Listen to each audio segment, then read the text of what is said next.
अस्सलाम वालेकुम। मेरा नाम मोहम्मद असद है। अमूमन मैं आप लोगों के लिए घरों की वीडियोस लेकर आता हूँ जिसमें हम आपको घर का एक ओवरव्यू दे रहे होते हैं और उस घर के बारे में हम आपको बातें बता रहे होते हैं और उसकी प्राइस वगैरह हम आपको बताते हैं। आज की वीडियो थोड़ी सी डिफरेंट है, तो इसलिए आपके लिए थोड़ी सी ये बोरिंग हो सकती है, लेकिन अगर आप इसको 5-7 मिनट लगा कर देख लेंगे तो आपका बहुत सारा फ़ायदा हो सकता है और आपके काफ़ी सारे पैसे जो है वो बच सकते हैं। हर किसी को पता है कि हर वैसे तो हर किस्म के कारोबार में आजकल जो है वो डाउनफॉल आया हुआ है, लेकिन प्रॉपर्टी में, रियल एस्टेट में कुछ ज़्यादा आया हुआ है। ज़्यादा तो नहीं आया हुआ तो वो सेम ही है जिस तरह के हमारे बाकी बिजनेसेस में आया हुआ है, लेकिन पाकिस्तान में लोग रियल एस्टेट करते बहुत ज़्यादा है। हर बंदा जो है, हर बंदे का पाकिस्तान में कहीं ना कहीं पे प्लॉट होता है या फाइल होती है बंदे के पास। तो इस वजह से हर बंदा उस चीज़ से रिलेट कर पाता है, हर बंदा उस चीज़ के साथ इन टच है, तो इसलिए लोगों उसकी कीमतें डाउन हुई हुई हैं, तो लोगों को लगता है कि जी रियल स्टेट में ही शायद बहरान आया हुआ है, बाकी किसी चीज़ में नहीं आया हुआ। तो बहरान तो ओवरऑल हर किस्म के बिजनेस में आया हुआ है। रियल स्टेट में किस लिए आया हुआ है ज़्यादा, उसकी एक वजह है जो कि जानना बहुत ज़रूरी है। वो वजह यह है कि मैं जिस तरह रहता हूँ वाकंट में, यहाँ से लेकर अगर मैं इस्लामाबाद तक जाऊँ और फिर वहाँ से मैं एयरपोर्ट की तरफ जाऊँ, तो इस एरिया में इतनी सोसाइटीज़ आती हैं कि मैं शायद अगर उनको याद करना चाहूँ, मैं गिनना चाहूँ कि कितनी हैं, तो शायद ये मेरे लिए मुश्किल हो जाएगा कि बंदा याद भी नहीं कर सकता कि कितनी सोसाइटीज़ हैं। तो होता क्या है कि एक सोसाइटी आती है, उसके पास एक ज़मीन होती है और वो कहती है कि जी मैं यहाँ सोसाइटी बना रहे हैं हम, और इसकी लोकेशन ये है और हम यहाँ पे ये कर देंगे, यहाँ पे ये हो जाएगा, वो हो जाएगा। हर चीज़ वो बता देते हैं कि जी यहाँ पे होगी इंटरनेशनल स्टैंडर्ड की। तो लोग हमारे अक्सर जो इस चीज़ को नहीं समझते, पैसे भी हैं उनके पास, फिर भी उनकी रिसर्च इतनी शायद नहीं होती है। क्या वजह होती है कि वो वहाँ पे बहुत सारी फाइल्स ख़रीद लेते हैं और फिर वो उसको लेके बैठ जाते हैं और वो कहते हैं हम इसको बेचेंगे। सोसाइटीज़ के रेट जब वो स्टार्ट होती है तो दिनों में इंक्रीज़ हो रहे होते हैं। वो होता इस तरह भी है समटाइम्स कि एक के ऑफिस में 5 बंदे बैठे हुए हैं अगर, तो एक बंदा जो है वो एक प्लॉट एक से ख़रीद लेता है जी 10 लाख में। फिर उस चीज़ की 10 लाख प्राइस सेटल हो जाती है, फिर वो आगे 12 में बेचता है, फिर वो उसका अगला दोस्त जो है उसका वो 14 में बेचता है, फिर अगला 16 में बेचता है, फिर वो 20 में बेचता है। तो इस तरह आर्टिफिशियली जो है वो चीज़ के रेट वो लोग इंक्रीज़ कर रहे होते हैं। तो हमें लगता है कि जी रेट बहुत ऊपर जा रहे हैं, रेट प्रॉपर्टी जो है वो बहुत बूम कर रही है, तो चलो हम भी खरीद लेते हैं बीच में। तो जब हमारे जैसा बंदा, एक आम बंदा भी उसमें पैसा डाल देता है, तो फिर जो वो बैठे पीछे गेम खेल रहे होते हैं वो अपने पैसे बाहर निकाल लेते हैं। सोसाइटी के पास पैसा कोई नहीं रहता, मार्केट में कोई बायर नहीं रहता, और फिर उस चीज़ के रेट जो है वो अचानक से ड्रॉप करते हैं और हम परेशान हो जाते हैं कि भैया हमारे साथ हुआ क्या है। समटाइम्स इस तरह भी होता है कि सोसाइटीज़ वादा करके आ जाती हैं और हम नॉन ट्रस्टेड बिल्डर्स के पास चले जाते हैं, इन्वेस्टमेंट कर लेते हैं, फाइल्स खरीद लेते हैं, वो पैसा पूसा इकट्ठा करके साइड पे हो जाते हैं। जिस तरह लोगों के साथ हुआ, पहले बहुत लोग थे जो पाकिस्तान में इन्वेस्ट करते थे, लोगों ने बहुत बहुत पैसा लगाया रियल स्टेट में, पर अब वो लगाना नहीं चाहते। वो लगाना इसलिए नहीं चाहते क्योंकि उनके पैसे फंस गए। इतनी सारी सोसाइटीज़ बनी, हर सोसाइटी में किसी ने जो है 20 फाइलें ले ली, किसी ने 50 ले ली, किसी ने 100 ले ली। बस अब वो फाइलें लेकर बैठे हुए हैं, पीछे से जो डेवलपर था वो भाग गए, और बीच में फंस गया वो बंदा जिसने इन्वेस्ट किया हुआ है, या उसके साथ में फंस गया रियल स्टेट एजेंट जिसने उसको वो चीज़ लेकर दिया। क्योंकि वर्किंग जो है वो दोनों की नहीं थी।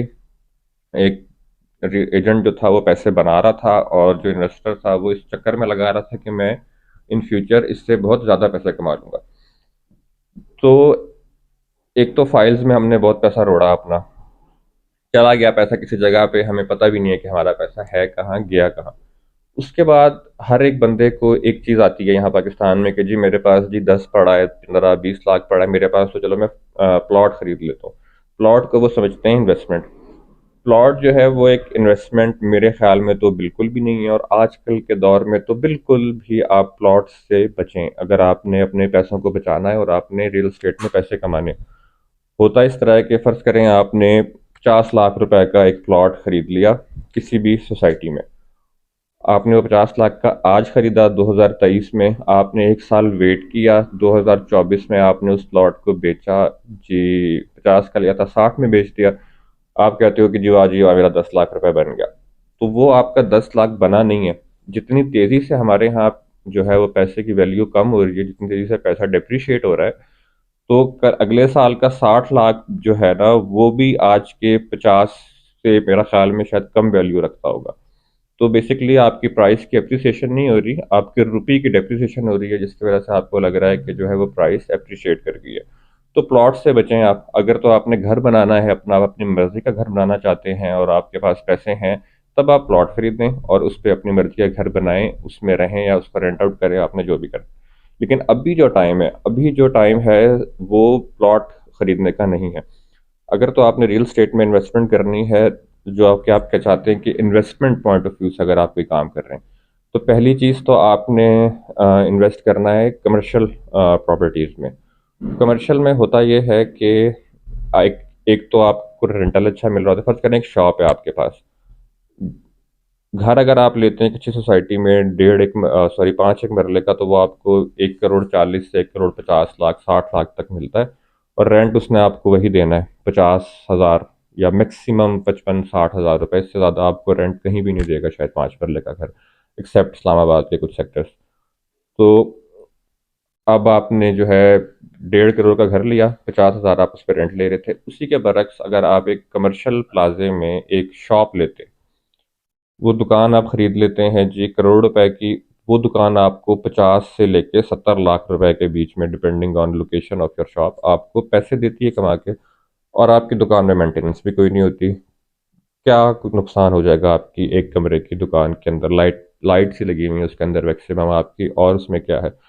तो एक तो आपकी कॉस्ट बच गई आपके मेंटेनेंस से। घर आपने जिसको भी दिया हुआ है, साल बाद आपके घर में 1.5-2 लाख का काम जो है वो निकल ही आता है। तो कमर्शियल में एक आपको ये फ़ायदा है कि मेंटेनेंस नहीं है आपकी, फिर रेंटल आपको ज़्यादा आ रहा है, और दूसरा प्राइस एप्रिसिएशन जो है आपकी दुकान की, आप क्योंकि थोड़ा सा वर्किंग करके दुकान लेनी है आपने, अपने कहाँ लेनी है, किस जगह पे लेनी है, इसका फ्यूचर इस मार्केट का क्या हो सकता है। तो किसी अच्छी जगह पे आपने ली हुई है, तो 25 से 30% आपकी साल के बाद भी अगर आप शॉप बेचते हैं तो आपको प्राइस एप्रिसिएशन मिलेगी। इतनी तो मिलनी ही चाहिए आपको, और इतनी आपको इंशाल्लाह मिल जाती है। रेंटल भी अच्छा आ रहा है, प्राइस अप्रिसिएशन भी आ रही है, दो किस्म की इनकम आ रही है। प्लॉट से आपको एक ही इनकम आती है जब आपने उसको बेचना है, तो फिर आपको एक ही दफ़ा उससे आप 8-10 लाख रुपए कमा लेंगे, लेकिन वो भी जिस तरह मैंने बताया आपको, आपने कमाए नहीं होते, वो डेप्रिशिएट ही हुए भी होते हैं आपके रुपये, इस वजह से आपको ज़्यादा मिल गए होते।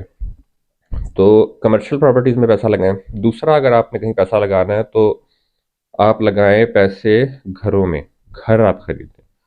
अब प्रॉपर्टी के रेट्स ऑलरेडी बहुत डाउन है। मेरे अंदाजे के मुताबिक शायद ये अप्रैल मई के बाद कोई 3-4 महीने के टेन्योर तक ये जो है मज़ीद इसके रेट्स रियल एस्टेट के जाएंगे नीचे। तो जब इसके रेट नीचे जाएंगे, उसका मतलब क्या है कि लोग घर जो है वो हर बंदा नहीं खरीद सकेगा फिर भी, क्योंकि लोगों के पास बाइंग पावर भी बहुत कम है, हर बंदा तो खरीदेगा नहीं घर।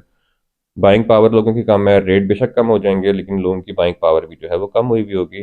तो जब रेट कम है, अगर आपके पास पैसे हैं तो आप घर खरीदें। इस साल में अप्रैल मई के बाद आपको चाहिए, आप जितनी प्रॉपर्टी बना सकते हैं पाकिस्तान में आप बनाएं, क्योंकि लोगों की बाइंग पावर कम हुई हुई है। लोगों ने इन फ्यूचर रेंट्स पे ज़्यादा रहा करना है बनिस्बत है कि वो घर बनाएं अपने। लोग रेंट पे रहना प्रेफर किया करेंगे, क्योंकि वो एक रेंट दे के उस चीज़ को बर्दाश्त कर सकेंगे, बजाय कि उसको वो खरीदें। तो आप घर खरीदें, इस साल में जितनी प्रॉपर्टी आप खरीद सकते हैं। मेरा मशवरा, मतलब मेरी असेसमेंट है ये, बाकी मैं मशवरा नहीं दे रहा आपको कोई भी, मेरी असेसमेंट है कि अगर मैं करूँ कुछ इस तरह का काम, मैंने इन्वेस्टमेंट करनी हो, तो मैं इस साल में घर खरीदूँ और मैं उनको रेंट पे देता जाऊँगा। तो उसमें होगा ये, प्रॉपर्टी सस्ती मिलेगी आपको, आपको टेनेंट बहुत ज़्यादा मिलेंगे, जो लोग रेंट पे रहना चाहते हैं वो आपको बहुत मिलेंगे, और आप उनसे अच्छे रेंट की डिमांड कर सकेंगे, क्योंकि घर जो है खरीद लग सकेंगे नहीं लोग, रेंट पे लेने होंगे। तो किराया ज़्यादा लें आप, घर सस्ते में लें, और साल 1.5 साल 2 साल बाद आपके घर की जो प्राइस है वो भी ज़्यादा जो है वो अप्रिशिएट कर चुकी होगी। तो अगर आपको वीडियो पसंद आई तो काइंडली चैनल को सब्सक्राइब करें, क्योंकि अब हमारी कोशिश हुआ करेगी कि हम आपको इस तरह की इंफॉर्मेटिव वीडियो जो है रियल एस्टेट के मुताबिक जो है वो भी आपको दिया करेंगे। तो अगर चैनल को आप सब्सक्राइब करेंगे तो आपको वीडियोस जो है वो मिलती रहा करेंगी। तो थैंक्स फॉर वॉचिंग, इंशाल्लाह आपसे फिर मुलाकात होगी, तब तक के लिए अल्लाह हाफिज़।